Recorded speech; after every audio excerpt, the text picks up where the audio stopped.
अभी जैन धर्म के साथ महात्मा विराजमान है और जैन धर्म ने हमें समाज को बहुत बड़े दर्शन दिए। भाई एक अहिंसा का दर्शन, भगवान महावीर जी, भगवान पार्श्वनाथ जी ने अहिंसा परमो धर्म का दर्शन हम सबको दिया है। हिंसा से जीवन आगे नहीं बढ़ता, हिंसा से समस्या ही समस्या पैदा होती है और हिंसा से कभी शांति नहीं मिलती। आज विश्व में जैसा वातावरण बना हुआ है, चाहे वो यूक्रेन रूस का युद्ध हो, चाहे ईरान इराक का युद्ध हो, इजराइल का युद्ध हो, भारत पाकिस्तान का तनाव हो, तो इस तनाव की स्थिति में और इस लड़ाई की स्थिति में किसी देश का विकास नहीं होगा, किसी मानव का विकास नहीं होगा, किसी समाज का विकास नहीं होगा, किसी गांव का विकास नहीं होगा।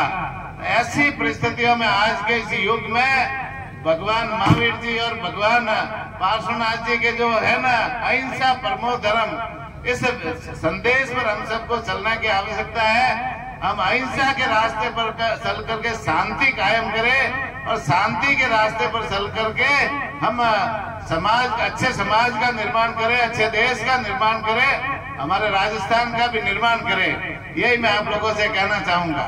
साथ ही साथ में जैन धर्म ने जो दर्शन दिए, जो जैन धर्म में एक ही है कि तप, तपस्या, त्याग और साथ साथ में ये जो है ना त्याग को लेकर के जो दर्शन दिए, निश्चित रूप से ये बहुत ही साधना का केंद्र है। आज भारत के इतिहास में देखो, जिन्होंने त्याग किया, चाहे भगवान राम जी को ले लो, उन्होंने राजपाट छोड़ करके जंगलों में गए और जंगल में जाकर के त्याग किया, तो आज वो भगवान राम जी पूजे जाते हैं। तो निश्चित रूप से ये मंदिर बनाने का काम माननीय महाराज साहब ने, जो 700 साल पुराना मंदिर था, खंडर हो गया, पुराना हो गया होगा, तो उसको नवीनीकरण की आवश्यकता थी। तो महाराज साहब के आशीर्वाद से आप सब भक्त लोगों ने, कमल जी ने और सब ने मिलकर के, ग्रामवासियों ने सबने मिलकर के ये भव्य मंदिर का निर्माण किया है।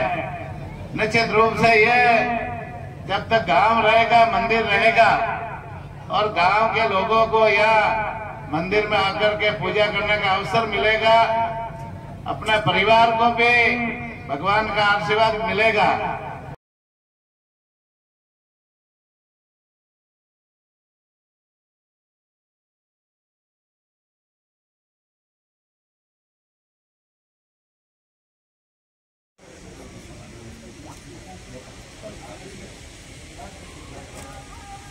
भैया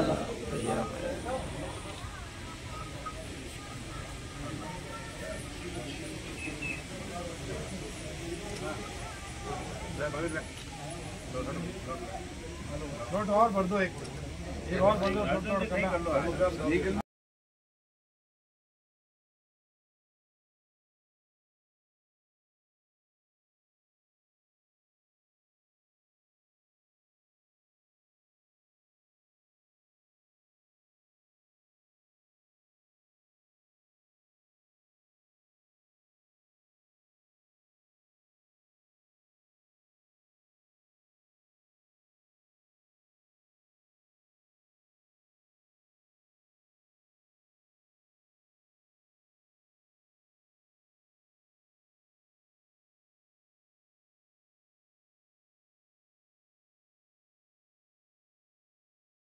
जहरीली घास खाने से मौत हो जाए, तो जहरीला जानवर लेने से मौत हो जाए, तो मतलब 40,000 रुपया गाय भैंस का और ऊँट का 40,000, भेड़ बकरी का 4,000 बीमा मिलेगा। इन्होंने 3,000 तो बीमा कर लिया है, लेकिन क्या है कि लोग कराते नहीं। निःशुल्क बीमा है, बिना प्रीमियम के, प्रीमियम पूरा का पूरा सरकार भरती है ना, अपने को सिर्फ बीमा कराना है। पशुपालक एरिया है, पूरा बिलाड़ा क्षेत्र है ना, एमएलए साहब बीमा है ना, तो सबको बीमा कराना है। एक जो अभी आपने बताया ना AI वाला सेक्स ऑर्डर सिमन योजना भारत सरकार ने शुरू की है, राजस्थान सरकार के सहयोग से। और उसमें क्या है, जैसे नंदियों की संख्या ज़्यादा हो गई, नंदियों की संख्या ज्यादा है उसको कम करने के लिए भाई पहले नंदी है ना बैल के रूप में काम आते थे, हल चलाने, ट्रैक्टर चलाने, बैलगाड़ी चलाने, लेकिन अब नंदियों की उपयोगिता नहीं है। तो इसलिए लोग नंदी पैदा होते ही साल भर के बाद में रोड पे छोड़ देते हैं, तो किसानों का भी खेती का नुकसान करते हैं और रोड पे है ना लोगों का भी नुकसान करते हैं। तो उनकी संख्या कम करने के लिए सैक सॉर्टेड सीमन योजना शुरू की है। एक सीमन बाजार में मिलता है 1200 रुपये में, एक सीमन का डोज, लेकिन भारत सरकार राजस्थान को देती है 265 में, उसमें भी 75% सब्सिडी राजस्थान सरकार दे रही है। तो पशुपालक के घर में 70 रुपये में वो एक डोज पड़ेगा। 1200 रुपये का डोज कितने में पड़ेगा? 70 रुपये में।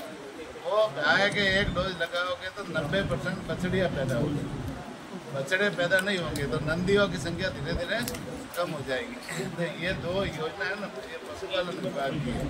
दूसरी एक योजना है देवस्थान विभाग की, वरिष्ठ नागरिक तीर्थ यात्रा।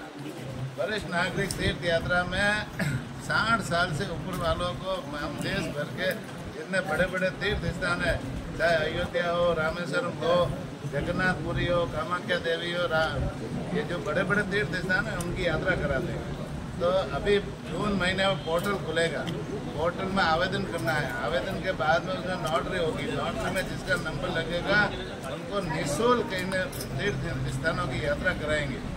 आपको तो सिर्फ एक देसी या पुस्तक की थैली लेकर नजदीक के रेलवे स्टेशन पर जाना है, बाकी पूरा खर्चा वहाँ रेलवे का किराया, खाने का खर्चा, चाय पानी नाश्ता, वहाँ बोट ब्लॉक में रहने का खर्चा, सारा का सारा देवस्थान विभाग राजस्थान सरकार वहन करेगी।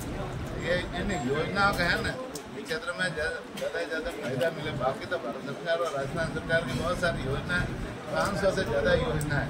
योजना को फायदा अपने को लेना चाहिए। ये बाकी विभाग के अधिकारी हमेशा जानकारी देते रहते हैं। ये 2-3 योजना बाकी है जो दो विषय बताए ना। एक तो बिलाड़ा में पिछली बार में आया था, वो पॉलीक्लिनिक हॉस्पिटल के लिए कहा था, वो पॉलीक्लिनिक हॉस्पिटल साहब यहाँ करेंगे, घोषणा की हुई है तो वो भी करेंगे, ठीक है। दूसरा ये 2 बात जो सभी भाई साहब ने बताया इसके ऊपर है ना, एक तो है ये पशु चिकित्सक की मतलब नियुक्ति, ये तो 6-7 दिन में कर देंगे इसको, तो है ना। और ये सभा भवन में थोड़ा समय लगेगा, ये अगले बजट तक। एक क्या है ये देखो, ये प्राइवेट मंदिर है, ठीक है ना, देवस्थान विभाग का मंदिर नहीं, इसलिए इसमें मैं देखूंगा। मेरी प्राथमिकता रही, मेरा भी भाव यहाँ से जुड़ा है ना, मेरा भी भाव जुड़ा है, तो भाव जहाँ जुड़ता है बात होता है। हाँ, और हमारे बोलो बीच में और एमपी साहब ने